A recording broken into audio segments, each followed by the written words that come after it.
And welcome to the Talking Archive. My name is Josh Jacobs, and it's an honor to have with me a Chicago legendary radio personality, Dan Michaels. And Dan, thanks for being with us. Oh, you're welcome. Nice to be with you. Well, tell us about your background and where you grew up, and how did the radio bug bite you?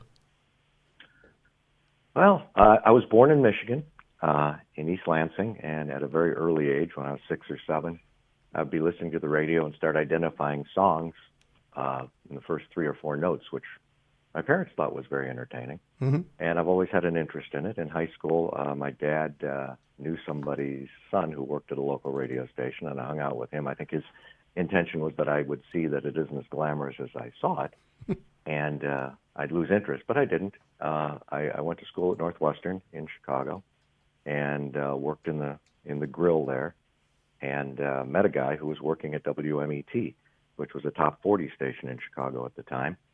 And he told me about an opening. So I applied for it. I had no experience, but I was tenacious and kept calling the guy back. And he needed someone to do some basic kind of stuff, like run public affairs shows, run the tapes, or American Top 40, which came on vinyl. And in between each track, you would insert commercials and things like that, and Humble Heart's album Countdown. And so I did that for a few months, answered request lines, and then just kept volunteering to do stuff. So eventually I started doing some overnight news recording.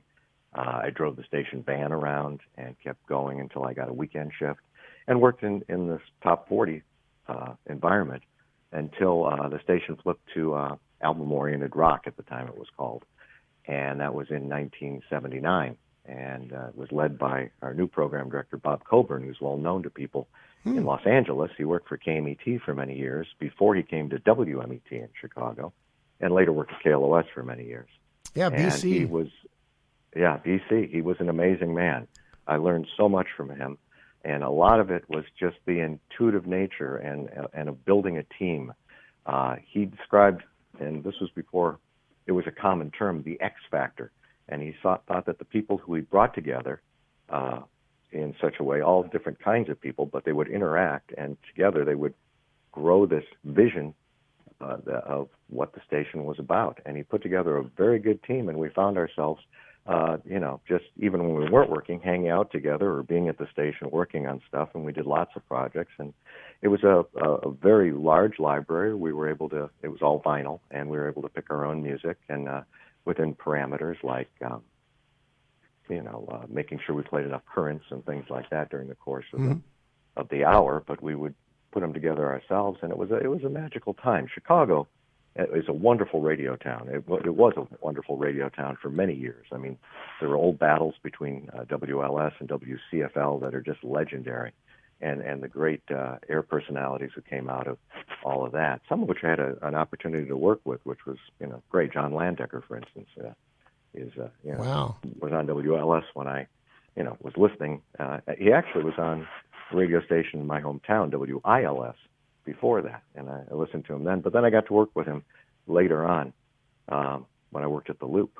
But WMET was a magical time, and we did all sorts of very great musical things, and we were up against The Loop and WXRT, which are both wonderful stations. And we were the underdog, and we were coming up from nowhere, and we were making inroads, and it was just a very, very fun time to be in radio. It's great because, it's kind of like that check and balance against each other to make each other better. Like we got to be best because these people can easily beat us right now, which unfortunately that's not the case in radio today. The way you describe WMET is the way Jim Ladd described sister station KMET, where the DJs weren't just doing their shift and then leaving, but they listened to the other DJs' shift when they were not on the air. Yeah, well, Jim is an amazing talent. And, between him and Mary Turner and Ace Young and Paraquat Kelly and all the people who were on KMET, we shared a lot of stuff back and forth. Mostly from them to us since we were the new ones. But we ran Ace Young's reports, and I got a chance to work with Ace later on in my career, which was great.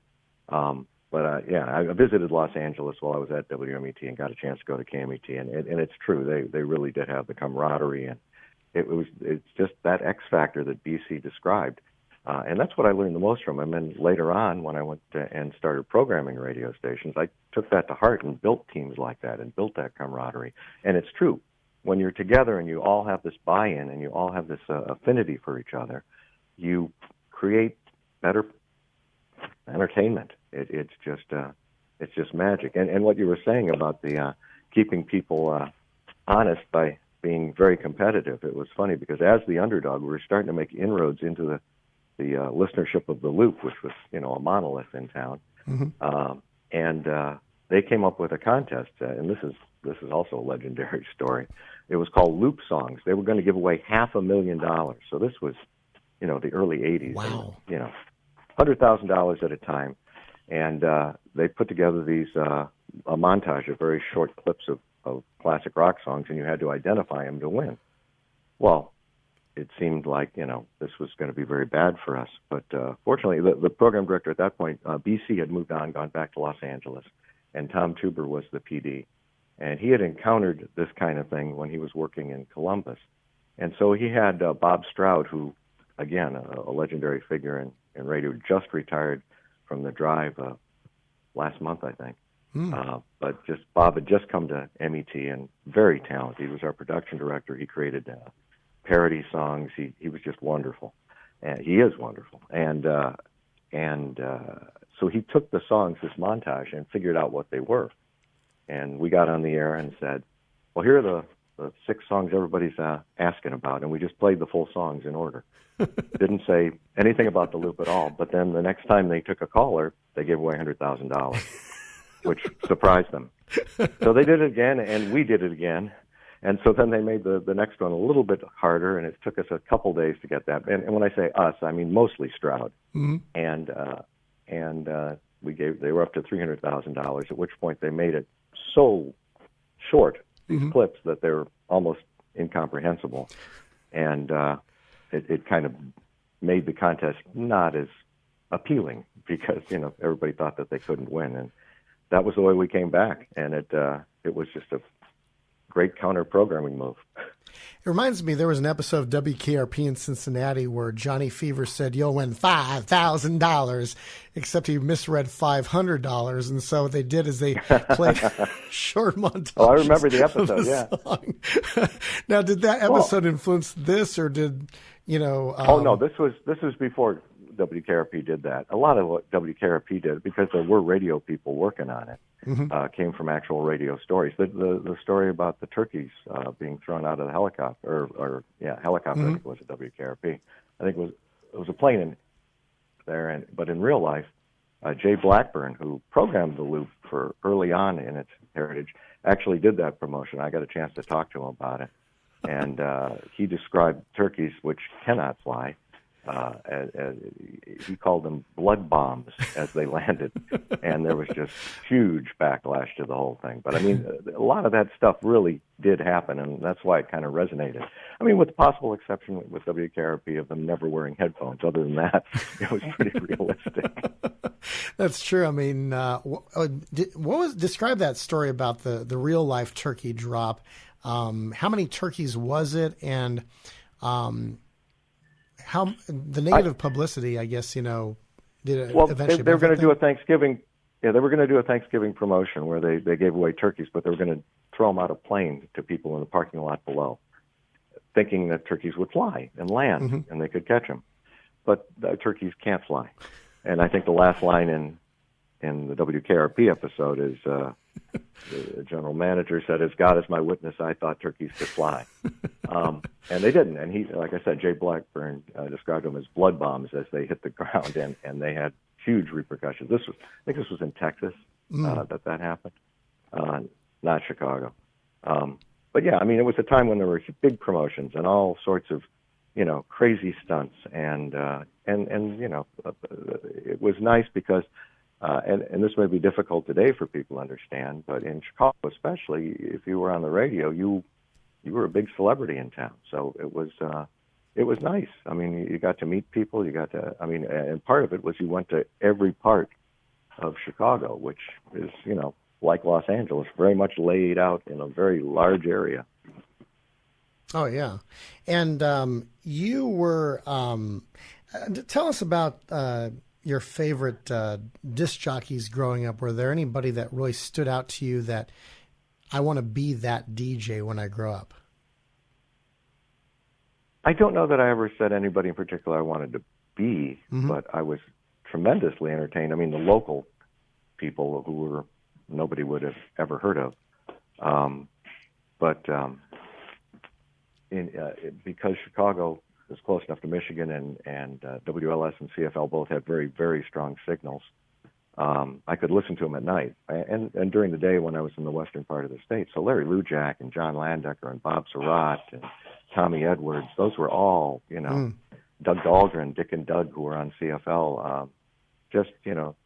You could see what they could do, and you were just entertained by the skill and the way they made it look so effortless. And yet, in the course of a very short period of time, these guys were talking over the intros of songs, and some of them were, 9 seconds long, and they would do a complete bit, and you'd be gone, and you'd be totally entertained. And at the same time, sometimes, like I remember one night, I heard John Landecker on playing Papa Was a Rolling Stone, and I forget how long the intro time is for Papa Was a Rolling Stone, but it's well over a minute. And he talked the whole thing up, and it was entertaining. It was very cool. Yeah, I worked actually, my first internship was with Oldies 93 KCBS FM about 30 years ago, and Tommy Edwards was the program director there. And he had just come from WODS Boston, and of course before that, many years in Chicago, where he was in one of the jobs he had was the PA announcer at the old Chicago Stadium for the Bulls. And so he had told me some of the stories, being part of Animal Stories with Larry Lujack. And just everyone tuned in for that. It was Tommy did middays and Larry did mornings. And in between, he would come on a little early, and they would do this Animal Stories. And it was, old Uncle Larry telling the story, and Tommy is the young snot-nosed Tommy as a little kid asking, what did he do then, Uncle Larry? And it was so popular. I mean, it was a huge rating success, but they actually parlayed that into charity by putting it on a record, on vinyl, and selling it. So there were Animal Stories records that went out. That was amazing things back then, is that a lot of these top 40 DJs had their own comedy records. There was the Ajax Liquor Store from Hudson and Landry in Los Angeles. Yeah. A friend of my neighbor up the street growing up actually was a guy who laid telephone line for a living, and he one time or many times actually got to do it for KGBS where Hudson and Landry were on. And one segment, the record player somehow got unplugged during the show, and so it wasn't working. So they did the bit on the air where Landry says, "I'm going to go underneath the table here and plug back in the record player." And Hudson was like, "Hey, don't knock over those jugs of wine." And so my neighbor said there really were jugs of wine underneath the console. Wow.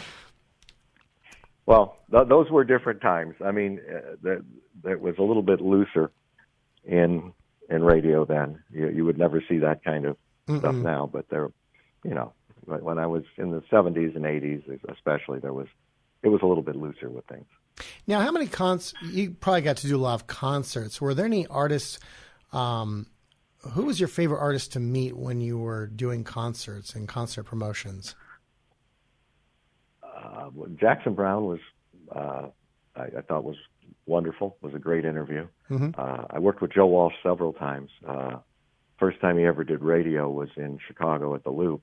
He came in to substitute for someone who was on vacation. I was in charge of, taking care of him while he was off the air, he and Rick, the bass player.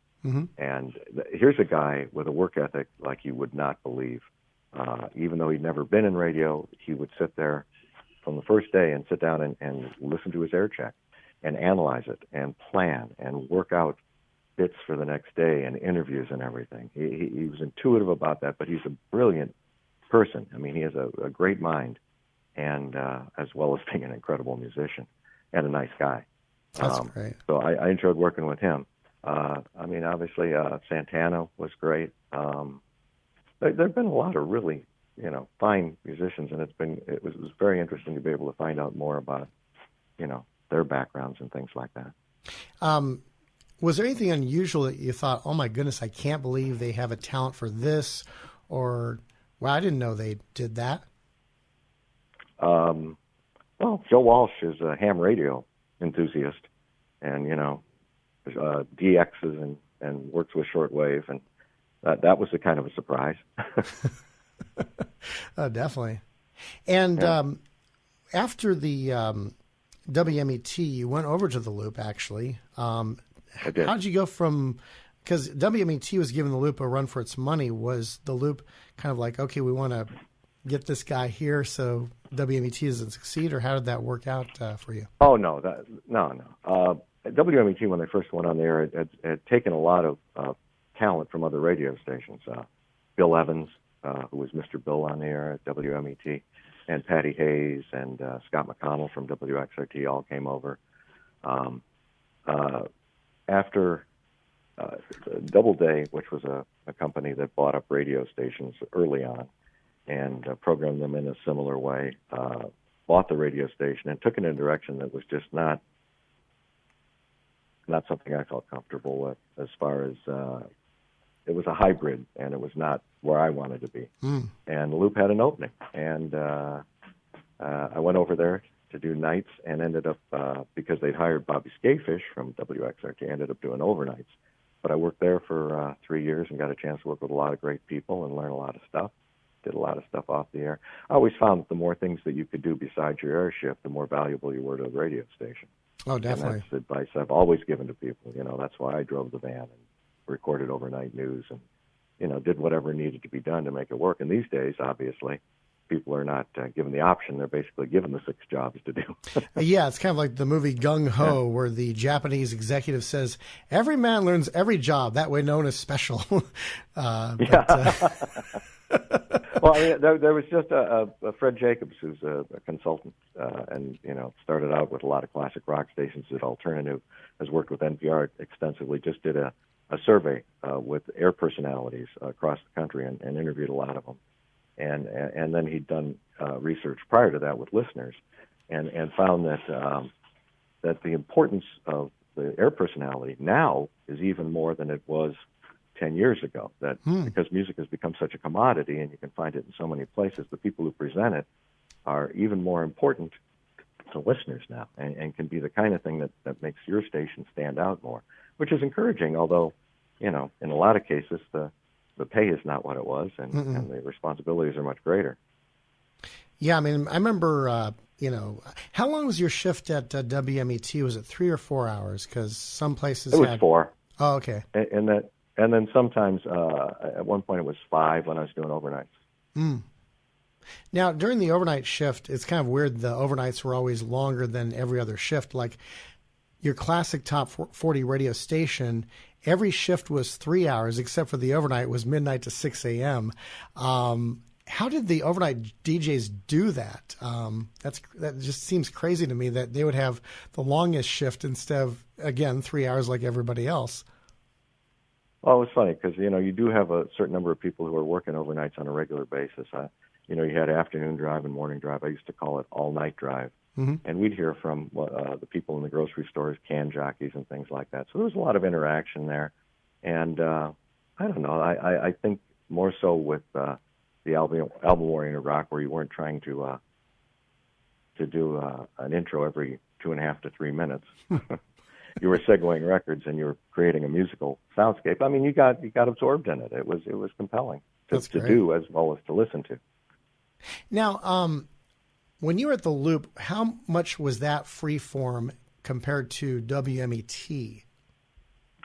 Well, WMET evolved too, to a point where things were they went to a card system where you would fill out in a colored pen the date you did something, and it had to rotate 3 other day parts, much like computers do now.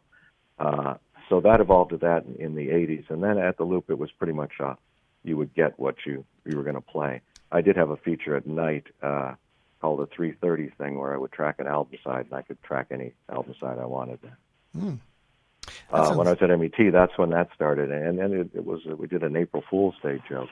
One of my good friends, John Mervos, who worked at WMET and then went over to WXRT and was working overnights at the same time I was, on April Fool's Day, we got on the phone with each other so we could hear each other, and at the same time we said, and now, it's time for our album side presentation. Here's an exclusive of this radio station. It's Pink Floyd metal. And we tracked it, and we were both tracking it at exactly the same time. And it was fun to just go to the phones and see people calling it, hey, so they're doing the exact same thing you are. No, I don't think so. Well, that shows listeners are very interactive and very involved in the listenership. It's just not secondary. That's hilarious. I thought you were going to say you were with each other on the air, but obviously that would be a big no-no. But just to have the same thing. Well, we had a show on a public affairs show on Sunday nights called Zero BS, and it would have guests on. And we usually it was people from the community and things like that. But sometimes we'd get other people. I mean, Frank Zappa was on once. When the Blues Brothers were doing the movie in town, they came on at night. And then once we had Marilyn Chambers, and she came into the station and with her Chuck Trainer, who was her husband at the time, I think. And she went into the studio, and I was producing it, so I was across through the glass from her, and she was talking to the host, and she goes, "Do you mind if I get comfortable?" And she reached down, and she was wearing a knit dress, and she just kind of lifted it up over her head, and she was completely naked. It did the whole thing in the nude. At which point, people who I knew would come by and knock on the back door. This was at midnight on a Sunday night. Mm-hmm. And, a record guy came and was delivering, I won't say who it was, but he was delivering records at that time. And said, no, I got to get this right now. You don't want to mess with me. And I go, I can't let anybody in. I'm really sorry. And that was kind of funny because John, who was working at XT, also came over. And since he was, an old friend, he actually came in and was hanging out too. Yeah, the crazy stories of some people at radio stations are legendary, that's for sure. Well, we've been talking with Dan Michaels, and this is the Talkin' Archive. My name is Josh Jacobs. And Dan, we look forward to talking to you again soon to talk about more time at The Loop as well as other aspects of your radio career. So thanks for being with us today. Thanks, Josh. It's been fun.